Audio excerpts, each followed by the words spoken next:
Mag-i-inhibit daw si Senate President Franklin Drilon sa pagdinig ng Senado sa di manoy overpriced na pagpapatayo ng Iloilo Convention Center. Ito ang naging basihan ng pagsasampa ng reklamong plunder laban sa kanya at iba pang mga opisyal. Pero handa raw siyang humarap sa mga kapwa-senador bilang resource person. May report si Jam Sisante. Ginagawa na ang finishing ng flooring sa main hall ng Iloilo Convention Center na gagamitin sa Asia-Pacific Economic Cooperation o APEC meeting sa 2015. Ayon sa DPWH, Australian contractor ang gumagawa ng sahig ng gusali. 96% na rin daw na kumpleto ang Phase 1 ng proyekto.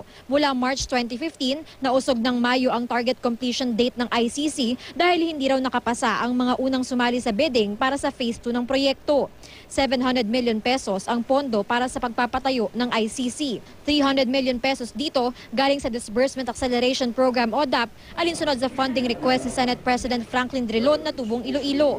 Kaya isa si Drilon sa mga sinampahan ng reklamong plunder ni dating Iloilo Provincial Administrator Manuel Mejorada na nag-aakusa na overpriced ang pagpapatayo ng gusali.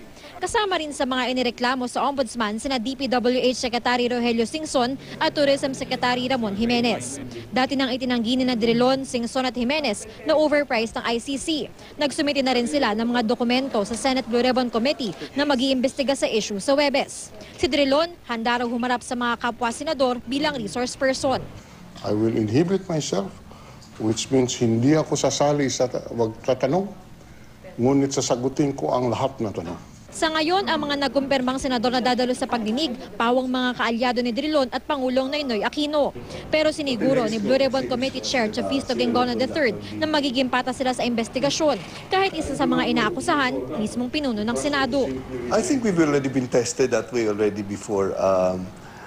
Maraming nagduda whether the Senate can do its job in the PDAF hearings, and they said hindi mangyayari yan, we will just cover up. But you saw the recommendations, the final recommendations of the Senate Blue Ribbon hearing on the PDAF report. Imbitado sa pagdinig sina Singson, Jimenez, Mejorada at opisyal ng Hillmark Construction Corporation na gumagawa sa ICC. Jam Sisante, GMA News.